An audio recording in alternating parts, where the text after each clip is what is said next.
அதாவது ஆடை விலக்கி சுண்ணத்து செஞ்சிருக்கானா இல்லையான்னு கூட பார்த்து கொலை செய்கின்ற அளவிற்கு மத வெறி கொண்ட ஒரு சம்பவமானது நடந்திருக்கு. அதை நியாயப்படுத்தி நான் கேட்குற இந்த திருமாவளவனுக்கு நியாயமே தெரியாதா? இந்த நாட்டுப்பற்றே இருக்காதா? நாட்டுக்கு எதிராக பேசுறது தான் இவருக்கு நிலைமையா? ஆகவே இவ்வளவு மோசமான சக்திகள் நாளைக்கு ஒரு கால் யுத்தம் வருமானால் இந்த தேசத்திற்கு எதிராக இவர்கள் நடப்பார்கள். எனவே அரசாங்கம் இப்பொழுதே இவர்களை கண்காணிப்பிலே வைக்க வேண்டும், அண்டர் சர்வைலன்ஸ். இல்லைன்னா நாட்டுக்கு ஆபத்தா போயிடுங்கிறத நான் தெரிவிக்க விரும்புகிறேன். அதோடு மட்டுமல்லாமல் அங்கே நீங்கள் பார்த்தீங்கன்னா மதம் உபயோகப்படுத்தப்படலைன்னு தெளிவாக தெரியுது. அது மட்டும் இல்லை, இன்னைக்கு நடக்கலை.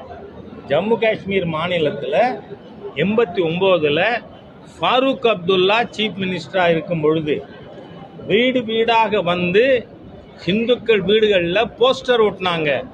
ஒன்று மதம் மாறு, இல்லை ஓடிப்போ, இல்லை என்றால் கொல்லப்படுவாயின்னு.